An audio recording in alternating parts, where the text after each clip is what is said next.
Penguin Random House Canada presents The Upside of Down, Catastrophe, Creativity, and the Renewal of Civilization by Thomas Homer-Dixon. Read for you by David Stampone. Prologue. Firestorm. San Francisco, Thursday, April 19, 1906.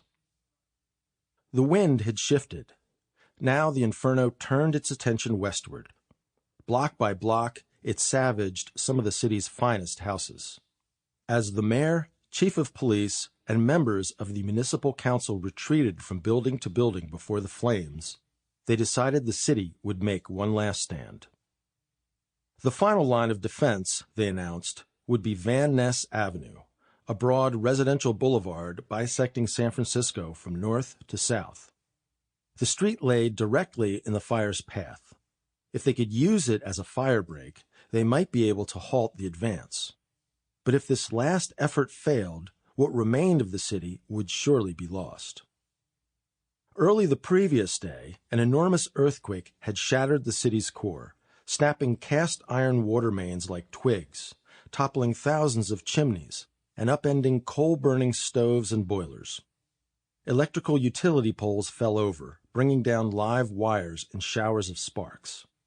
Gas lines ruptured. Kerosene and oil poured out of burst fuel tanks. In seconds, sparks and fuel combined, and dozens of fires exploded across the city. Then, energized by the wood in the city's buildings, small fires coalesced into mighty firestorms. Even when firefighters could maneuver around the piles of earthquake debris in the streets, they found no water in the hydrants. By noon on the 19th, the fire had destroyed almost 10 square kilometers of the city east of Van Ness Avenue. The financial district, Market Street, and the district south of Market were smoking ruins. Chinatown was ablaze, and the docks, ferry terminal, and Telegraph Hill were under siege. The U.S. Army had tried to deprive the fire of easily combustible material by blowing up hundreds of undamaged buildings in front of the flames. But so far, their efforts had been futile, and supplies of dynamite were almost gone. Orders went out to concentrate all soldiers, police, workers, and fire engines for the climactic fight along a 16-block section of Van Ness. They would raze the houses along the east side of the boulevard. So the last pounds of dynamite were brought on wagons from the Presidio and Alcatraz, placed in the building's basements, and connected to fuses. Police and volunteers rushed from house to house to evacuate residents. And because there wasn't enough dynamite, the Army wheeled field cannon into position along the west side of Van Ness. The guns' muzzles pointed across the street. The fire crested Nob Hill a few blocks to the east, enveloped the brand-new Fairmount Hotel, and now surged down California, Sacramento, and Washington streets toward Van Ness. A broad wall of flames and smoke closed in on the defenders. At 4 p.m., the cannon opened fire on the elegant mansions lining the east side of the street. The sight was one of stupendous and appalling havoc, wrote a correspondent for the New York Times, as the cannons were trained on the palaces and the shot tore into the walls and toppled the buildings in ruins.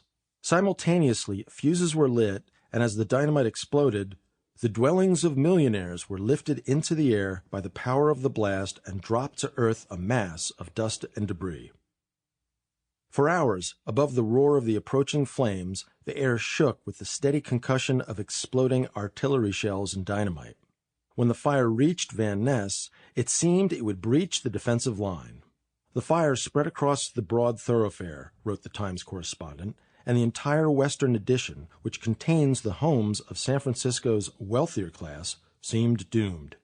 But when the smoke cleared the next morning, the defenders found to their joy that their strategy had been largely successful. The flames had jumped the street in only a few places. By then, though, it was obvious that much of the city had been obliterated. Hundreds of thousands of people had no shelter or food, and authorities feared famine and epidemic. Looking across San Francisco's smoldering hulk that day, no one could have imagined that such appalling destruction would also produce some good, that it would not only lead to a rejuvenated city, but also trigger a wave of events that would sweep around the world and, years hence, help create the Federal Reserve System of the United States, the country's bank of last resort, an essential defense against financial panic, and one of the most important new institutions of the 20th century. Rome, Tuesday, May 13, 2003. The late afternoon Italian sun is low in the sky, but still hot. In the shade of a tree, I'm enjoying a blessed moment of tranquility. I'm perched atop the stubby base of a pillar among the ruins of the Forum in Rome, the center of political, religious, and public life through much of ancient Rome's history. I look forward toward the Arch of Septimus Severus and the Temple of Saturn. In front of me is a broad expanse of wild grass that shimmers green and gold. Here and there stand pitted and cracked imperial columns, crumpled brick arches, and bits and pieces of travertine steps, broken remnants of Rome's triumph and power. A breeze ruffles the grass. I'm visiting Rome on a journey to better understand the complex problems we face. Problems like energy shortages, climate change, disease, and economic crisis. And while it may be a moment of tranquility for me, in mid-May 2003, much of the world is in turmoil. In the past weeks, a string of suicide bombings ripped through Israel. Terrorists attacked Western targets in Riyadh and Casablanca. Indonesia launched a war against rebels in the province of Aceh. The United Nations warned of a new genocide in northeastern Congo. A virulent form of pneumonia, SARS, caused near panic from Beijing to my home city of Toronto. And the United States and its allies achieved a lopsided military triumph over Saddam Hussein's regime in Iraq. The victory seemed to confirm the United States as an imperial power, certainly the greatest since the Roman Empire, and perhaps, in terms of the gulf between America and its nearest competitors in military and economic strength, the greatest of all time. All this turbulence makes it seem as if nothing is dependable.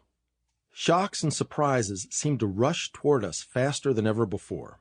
As I sat among the Forum's scattered ruins, trying to imagine what the place must have looked like 2,000 years ago, I asked myself, did the Romans ever have the same feelings? Were their certainties ever challenged? And did events ever seem out of control? I wondered whether the pressured, chaotic circumstances of today's world are in any way like those that existed when the Western Roman Empire crumbled in the 5th century. How could anything that seemed so permanent and consequential, as Rome must have seemed in its heyday, be reduced to these scraps of rubble? Of course, in the centuries since Rome's fall, countless others have asked the same kind of questions. But I suspected we'd learn something new by asking them again now, in light of new studies of why societies sometimes collapse. Isn't everyone intrigued by the idea of the fall of Rome? As a boy, I was fascinated by it. I marveled at Rome's feats of conquest and engineering. They were the stuff of wonder. Rome's legions subjugated Europe and North Africa and reached deep into Western Asia, while its engineers built roads, aqueducts, temples, baths, and amphitheaters across the empire's landscape. But what really drew me to the story was what it revealed about our human frailty. There was something both spectacular and eerie about this civilization that so dominated much of the world, and then almost completely disappeared. Rome's vast influence on Western cultures endures, but we can see today only scattered fragments of its incalculable physical effort. For a 10-year-old on the cusp of adolescence, this tale was mysterious and subtly frightening. It hinted that, in the sweep of time, all our striving and building and all our passion about issues of the day are almost wholly inconsequential, that when viewed across thousands of years, even our most prodigious achievements will seem ephemeral. At the very least, Rome's story reveals that civilizations, including our own, can change catastrophically. It also suggests the dark possibility that our human projects are so evanescent that they're essentially meaningless. Most sensible adults avoid such thoughts. Instead, we invest enormous energy in our families, friends, jobs, and day-to-day activities. And we yearn to leave some enduring evidence of our brief moment on Earth, some lasting sign of our individual or collective being. So we construct a building, perhaps, or found a company, write a book, or raise a family. We seldom acknowledge this deep desire for meaning and longevity, but it's surely one source of our endless fascination. Sample complete. Ready to continue?